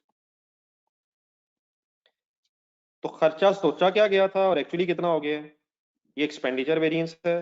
और ये वेरिएंस क्योंकि इसमें अप्लाइड वर्ड ही नहीं है, अप्लाइड तो नहीं है, लेकिन बजटेड सोचा पीरियड के स्टार्ट पे किया गया था, एक्चुअल कितना हो गया, इसमें डिफरेंस हो सकता है। तो expenditure variance as it is calculate होगा, मींस टोटल तो कैलकुलेट नहीं होगा, लेकिन एक्सपेंडिचर वेरिएंस एक ब्रेकअप के तौर पे अलग एज इट इज वैसे ही कैलकुलेट होगा जैसे अब्जॉर्प्शन कॉस्टिंग में कैलकुलेट होता है। क्लियर है बात मेरी कि ये क्यों कैलकुलेट हो रहा है? क्योंकि यहाँ अप्लाइड है ही नहीं। प्रॉब्लम क्या है? अप्लाइड नहीं है, बाकी एक्चुअल और बजटेड में डिफरेंस अगर है तो वो हम वेरिएंस कैलकुलेट कर लेंगे। देन वॉल्यूम की तरफ आए। आप बताएंगे सोच के जो मैंने अभी तक कहा है, क्या वॉल्यूम फिर कैलकुलेट होना चाहिए? वॉल्यूम का फॉर्मूला क्या है, जेन में लाएं जरा। बजटेड और अप्लाइड, तो बेटा वॉल्यूम भी कैलकुलेट नहीं होगा। क्यों? क्योंकि इसमें भी अप्लाइड है। बजटेड और अप्लाइड, अप्लाई यहाँ क्योंकि अप्लाइड का कॉन्सेप्ट ही नहीं है, इसलिए वॉल्यूम भी कैलकुलेट नहीं होगा। और अल्हम्दुलिल्लाह मेरा ख्याल गुड न्यूज आप ये है कि वॉल्यूम, क्योंकि वॉल्यूम कैलकुलेट नहीं होगा तो फिर इसका ब्रेकअप भी कैलकुलेट नहीं किया जाता है। In other words, in other words fixed overheads में सिर्फ एक ही वेरिएंस कैलकुलेट होता है मार्जिनल कॉस्टिंग में, that is fixed overhead expenditure variance. और उसका भी फॉर्मूला एज इट इज है जो आपने पहले पढ़ा हुआ है। ये एडवर्स कब होगा? जब एक्चुअल ज्यादा होगा, और ये फेवरेबल कब होगा? जब एक्चुअल एक्सपेंडिचर कम होगा। क्लियर हो गया सारा? कैपेसिटी और एफिशिएंसी वेरिएंस वगैरह जो नीचे ब्रेकअप के तौर पे आते हैं, वो भी क्योंकि वॉल्यूम ही का वो ब्रेकअप है, तो वॉल्यूम जब कैलकुलेट नहीं हो रहा और तो देन फिर उसका ब्रेकअप भी कैलकुलेट नहीं किया जाता। तो मेरा ख्याल है थोड़ा सा फाइनली आपको अच्छा ही लगा होगा, क्योंकि जो वेरिएंसेस मतलब मार्जिनल के वेरिएंसेस कंपैरेटिवली स्पीकिंग हम कह सकते हैं कि शायद कम है एज कंपेयर्ड विद अब्जॉर्प्शन। तो यहाँ तक जरा काइंडली अपना अपने नोट करना, फिर हम इंशाल्लाह कोशिश करते हैं कि कोई ना कोई क्वेश्चन स्टार्ट हो जाए साथ।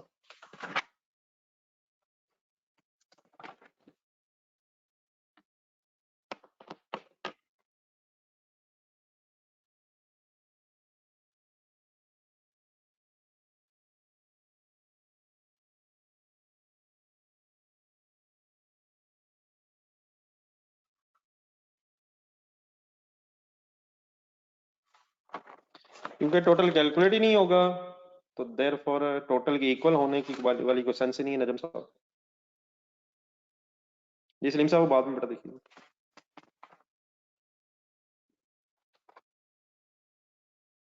यू का मतलब होता है अनफेवरेबल।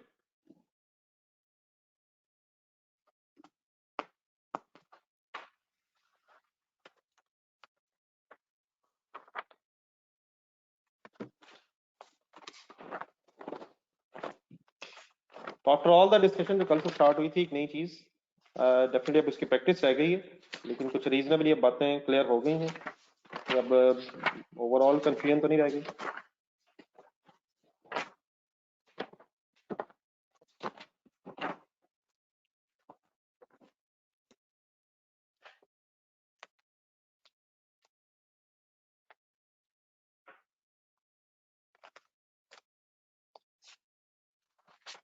देन सर जो लोग लिखते हैं वो काइंडली पेज नंबर 147 पे आ जाएगा,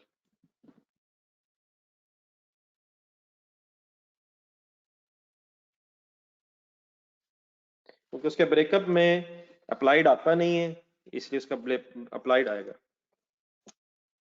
जी काशिफ साहब, डेफिनेटली जो मैंने नहीं बताया वो सब कुछ एज इट इज। वॉल्यूम के ब्रेकअप में भी अप्लाइड आते हैं, इसलिए वॉल्यूम वो अब आर्स की बेस पे आते हैं, तो इसलिए वॉल्यूम तो एज इट इज नहीं है, लेकिन एक्सपेंडिचर वेरिएंस में क्योंकि अप्लाइड नहीं है, इसलिए वो एज इट इज कैलकुलेट हो जाएगा। ठीक है जी, प्लीज क्लियर।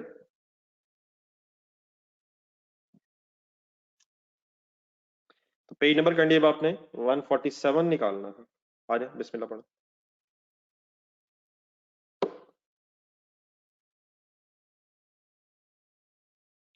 पेज नंबर 47, जरा क्वेश्चन नंबर 2 ढूंढिएगा, एक कराट के नाम से होगा, मिल गया।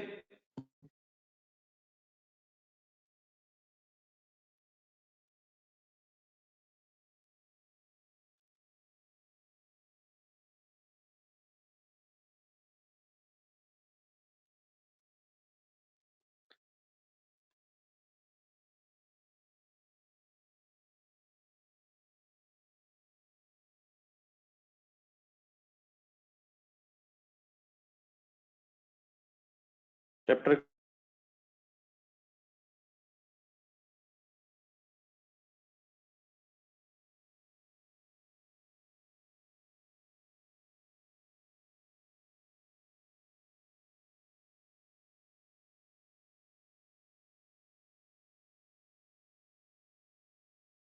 के एंड में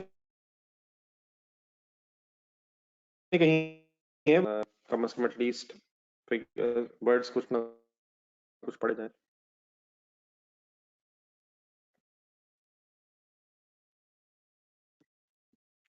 एक सेकंड, जस्ट मैं आपके सामने रखूँ।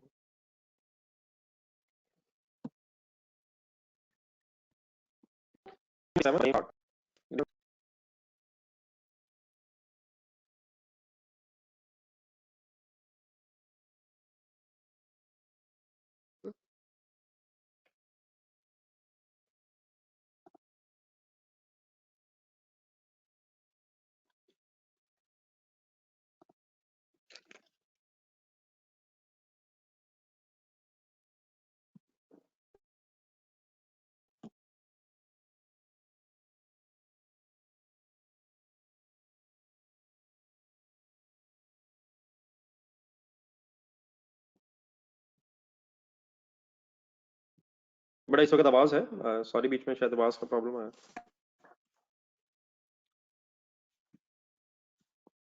ये पेज नंबर, सॉरी मैं शायद बताना भूल गया हूँ, पेज नंबर 147 है।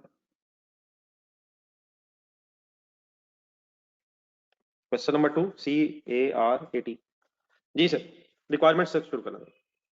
Calculate the following variances: sale volume contribution, sale price variance,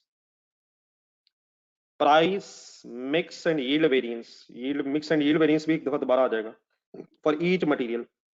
एक से ज्यादा मटेरियल्स हो तो अलग अलग वर्किंग है।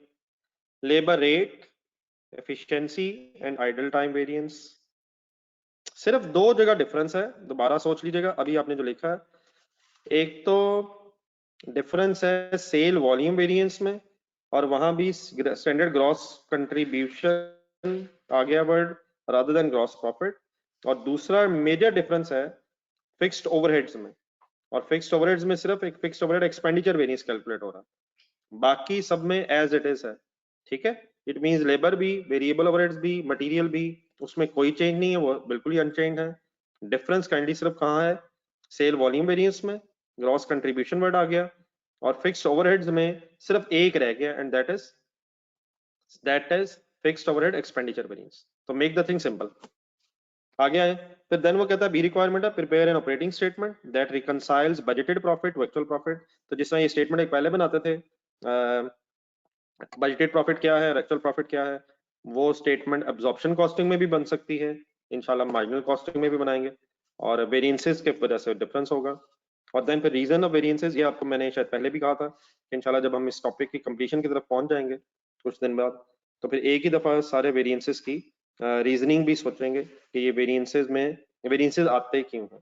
तो ठीक है, इस वक्त हम जरा, ये थ्योरेटिकल होता है, समटाइम 1 2 3 नंबर का एक्स्ट्रा एग्जामिनर पूछ सकता है हमसे, तो इसका भी फिर क्लैरिटी होनी चाहिए। तो फिलहाल हमारा फोकस सिर्फ रिक्वायरमेंट ए पे होना चाहिए, बाकी फिर इंशाल्लाह बी और सी की बातें बाद में करते रहेंगे। आज first answer,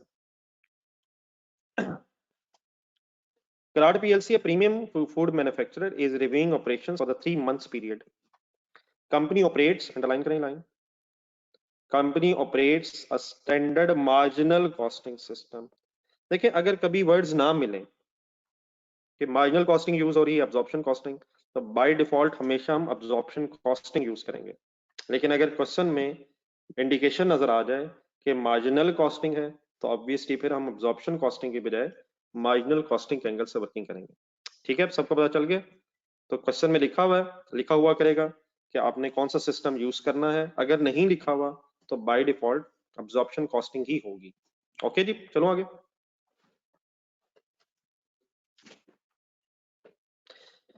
And manufactures one product, company uses standard marginal costing and manufactures one product ZP for which the following standard revenue and cost data per unit is given. Per unit is given, standard data given. Sale price per unit 12, ठीक है। Direct material A B, दो direct materials हैं, A B 2.5 kg at the rate of 1.7 per kg। Calculators उठाएं, 1.5 kg at the rate of 1.2, ये solve करें, 2.5 into 1.7, बाकी सब कुछ अब वही है, सिर्फ जो डिफरेंस है वो मैंने आपके सामने रख दिया। तो 4.25 क्या है, मटेरियल ए पर unit, and 1.5 into 1.2, participation kindly रखा करें, आपकी भी इन्वॉल्वमेंट रहनी चाहिए। 1.8 क्या है, मटेरियल बी पर यूनिट, ठीक है।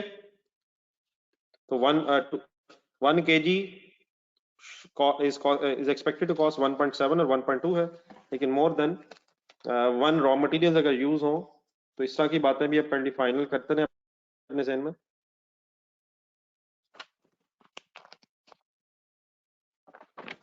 तो मिक्स एंड यील्ड वेरिएंसेस भी कैलकुलेट हो जाते हैं। ठीक है जी, इकट्ठे हैं सारे। आगे चलें, direct labour 0.545 hours, 0.45 hours eight the rate of 6 per hour. तो इसको भी अगर हम सॉल्व करना चाहें तो पर यूनिट लेबर कॉस्ट पता चल सकती है, 0.45 इंटू 6 रुपीज पर आवर। तो 2.7 रुपीज क्या है, बोला करें, सोचा करें, ये सब कुछ पर यूनिट अब हम वर्कआउट करें। Material A cost per unit, standard material B cost per unit, and standard labour cost 2.7 per unit. What is 6 rupees, सारी गेम वहीं की वहीं है sir. What is 6 rupees, it is per hour, और क्योंकि 0.45 आवर्स है, एक लेस देन 1 आवर है, तो accordingly 2.7 rupees per unit labour cost है। आगे चलें, fix production overheads for the 3 months period. अब एक 3 मंथ्स पीरियड के एंगल से बार बार बात इसलिए होनी है क्योंकि 3 मंथ्स के एंगल से वर्किंग कर रहा है, operations, reviewing operation for 3 months, तो क्वार्टरली शायद वर्किंग है। तो fix production overheads for the 3 months period are expected to be rupees, बताएं जी ये क्या चीज है, expected to be, fix production overheads, expected to be से मुराद एक्चुअल है या बजटेड है, करें फाइनल, इस चीजें फाइनल होनी चाहिए। बजटेड है, लिखें इतना एक्सपेक्टेड खर्चा था, फिर कंपैरिजन करेंगे अगर एक्चुअल में गया। नेक्स्ट लिखे, अंडरलाइन करें, actual data for the 3 months period was as follows. Sales and production, once again लग रहा है कि जो यूनिट्स बनाए गए हैं वो सेल कर दिए गए, डिफरेंट हो सकते हैं यकीनन। 48,000 units of ZP were produced and sold for rupees 5,80,800। तो फिलहाल प्रोडक्शन और सेल सेम है, सेल्स की अमाउंट दी हुई है। Direct material A 1,21,951 kgs were used at a cost of rupees 2 lakh। Material B 67,200 kgs were used at a cost of rupees 84,000। Direct labor employees worked for 18,900 hours but 19,200 hours were paid। ये वाली बात revise करें जहन में। Worked hours हैं 18,900 और paid hours हैं 19,200। क्या आइडल आवर्स बता सकते हैं आप लोग? ये आइडल आवर्स बिल्कुल ठीक है, फॉर्मूला भी है उसका आइडल आवर्स कैलकुलेट करने का। Actual hours paid minus actual hours work. Idle time variance का फॉर्मूला बाद में लिख लेंगे। तो 19,200 माइनस 18,900 तो 300 आइडल टाइम भी है। आइडल टाइम कब होता है? जब आवर्स पेड ज्यादा हो वर्कड कम हो। फिलहाल हम इस तरह से बात की। देन उसके बाद बेटा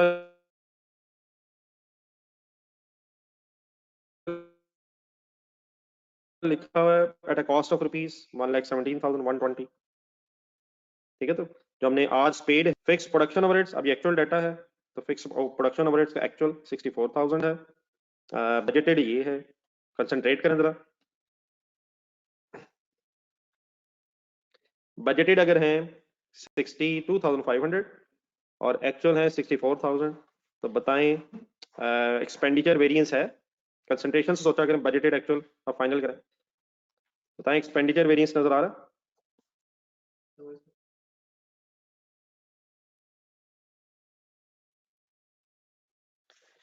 जी एक्सपेंडिचर वेरिएंस आ रहा? एडवर्स है या फेवरेबल है? एडवर्स है या फेवरेबल है? ए है या एफ है? सोचे सोचे सोचे। What is actual 64,000, what is budgeted 62,500। क्या खर्चा एक्सपेक्टेशन से बढ़ गया है? ठीक है, तो 1500 इज एडवर्स वेरिएंस। देन उसके बाद finally last line, budgeted sale for the 3 months period was 50,000 units of ZP product ZP। तो budgeted sale हम बेचने कितने यूनिट्स चाहते थे? 50,000 यूनिट्स। और बेचे कितने हैं? फिर ये भी कंपैरिजन करते हैं। 10 मिनट है अभी, जितना हम सॉल्व कर सकते हैं मैं ख्याल सॉल्व कर लेते हैं। शुरू करें पर वेरिएंसेस रिक्वायरमेंट आपके सामने, प्लीज जरूर पार्टिसिपेशन रखें।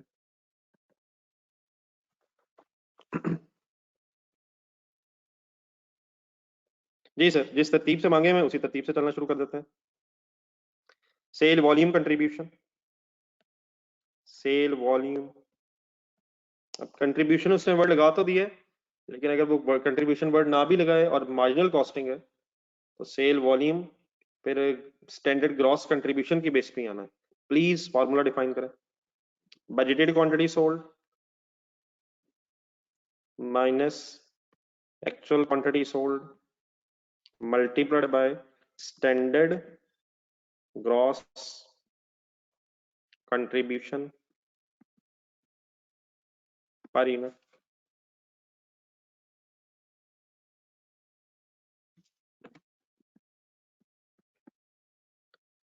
अब डेफिनेटली अगर आप ना लिखना चाहें वैसे भी लिख सकते हैं, मैं चाह रहा हूँ आपके सामने रहा डाटा रहे। Formula okay?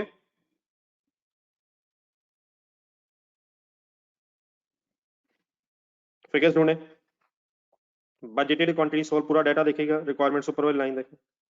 50,000 यूनिट्स बेचना चाह रहे थे, budgeted quantity sold. Actual quantity sold 48,000 ढूंढे। Please look at the figures.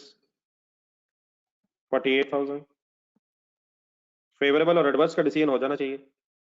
Favourable adverse का डिसीजन हो जाना चाहिए। एक्चुअल क्वांटिटी सोल्ड कम है, एडवर्स है, लेकिन एक दूसरी वर्किंग कर लें, ठीक है एडवर्स है, लेकिन आगे जरा मल्टीप्लाई भी करना है, यूनिट्स को जरा अमाउंट से मल्टीप्लाई करना है। तो standard gross contribution per unit, ये वाली वर्किंग और से देखें जरा यार, ग्रॉस कंट्रीब्यूशन पर यूनिट अभी मैंने पिछले पेज पे आपको क्या लिखवाई है, अगर पिछला पेज हो गया है तो देखें जरा। Standard sale price per unit उठानी है 12, फुल कंसंट्रेट करना है 12, मिल गया 12। ये ठीक है बेटा, सॉल्व हो सकता है, जरा काइंडली कैसे सॉल्व हो रहा है जरा देखना सारे। अब इस 12 में से क्या माइनस करना है, per unit gross sorry per unit variable cost of goods manufactured, standard variable cost of goods manufactured. तो कैसे फाइंड आउट करूं, अभी शायद एक वर्किंग कर ली है हमने। इसमें मटेरियल, लेबर और वेरिएबल ओवरहेड्स हो सकते हैं, ठीक है, लेकिन हमारे इस डेटा में मटेरियल दो हैं, लेबर दी हुई है, वेरिएबल ओवरहेड्स का जिक्र नहीं है, पूरा क्वेश्चन आपके सामने है। तो मटेरियल, लेबर और वेरिएबल ओवरहेड्स 3 चीजें हो सकती हैं, उसमें से सिर्फ 2 ही चीजें हैं, लेकिन मटेरियल 2 हैं। तो काइंडली जरा ऊपर ही कहीं सम कर लेंगे इन तीनों चीजों का। 4.25 1.8 ये 2 मटेरियल्स हैं, एक डायरेक्ट लेबर है। वेरिएबल ओवरहेड्स की इंफॉर्मेशन अगर होती तो डेफिनेटली उसने भी आना था। तो 8.75 सॉल्व कर लेंगे सारे। क्या ये 8.75?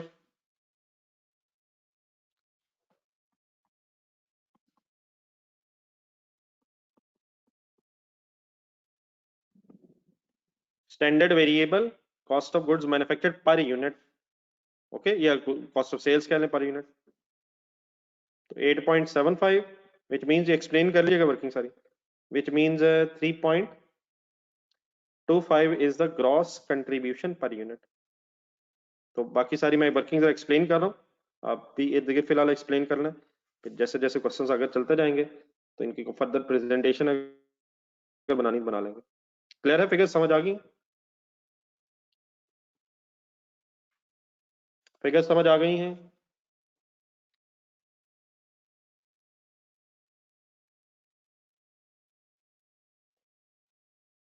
तो standard sale price minus variable cost of goods manufactured per unit, तो फाइनली बट आपका आंसर आ जाएगा इसका 6500। एडवर्स क्यों आएगा, क्योंकि एक्चुअल क्वांटिटी सोल्ड कम है, ठीक है जी, क्लियर है सारा।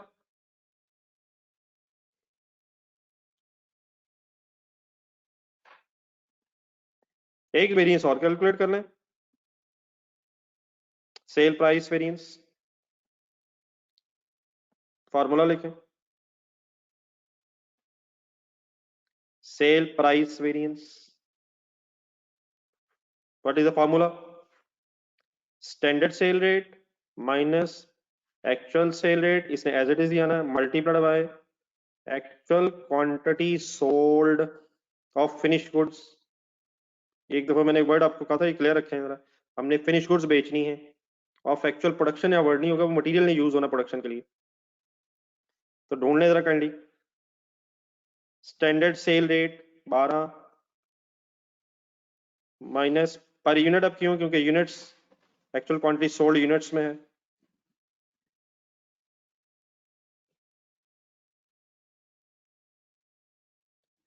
एक्चुअल रेट कैसे आएगा सर, नहीं इस तरह सॉल्व ना करें, एक्चुअल रेट सेल रेट, यहां से ये डाटा ढूंढे सेल का, कितने रुपए के बेचे हैं 5,80,800, और कितने यूनिट्स बेचे गए हैं 48,000,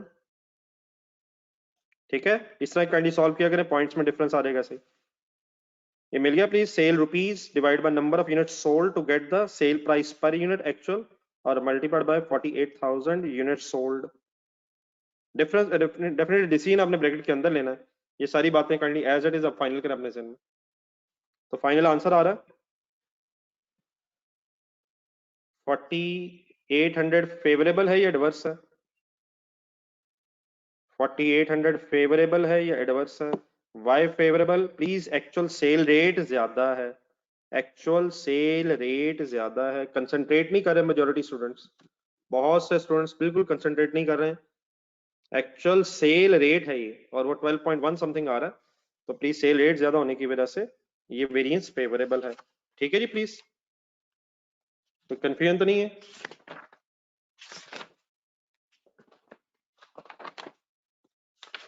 डेफिनेटली बेटा इंशाल्लाह ये क्वेश्चन नेक्स्ट क्लास में कंप्लीट करेंगे। तो आप लोगों से लेकिन एक रिक्वेस्ट है, कल का दिन वेस्ट नहीं होना चाहिए, एक क्वेश्चन जरा ढूंढे, जल्दी से हो रहे प्लीज। पेज नंबर 129 पे ना ये 2-3 जो क्वेश्चंस किए हैं काइंडली इनको पहले रिवाइज करना है। तो पेज नंबर 129 पे क्वेश्चन नंबर 1 है और पेज नंबर, एक तो ये जैक एंड जिल वाला रिवाइज करना है आपने, फिर ये जो एग्जामिल किया था पेज नंबर 142 पे ये भी रिवाइज करना है, लेकिन रिवाइज करने के बाद प्लीज को घंटे 2 निकालिएगा कल।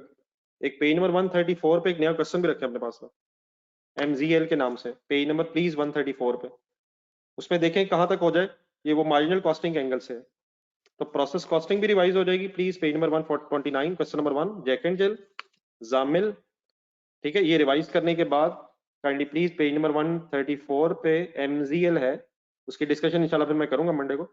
तो आप लोगों से रिक्वेस्ट है MZL भी जहां तक कोशिश कर सकें, ये मिक्स है उसी तरह ही है प्रोसेस कॉस्टिंग का, और बीच में मार्जिनल कॉस्टिंग की थोड़ी सी स्टोरी आएगी, लेकिन वो देखें मेरा ख्याल है मैक्सिमम आप लोग अटेम्प्ट कर सकते हैं, ठीक है। तो प्लीज इंशाल्लाह मंडे को मुलाकात होगी, ओके।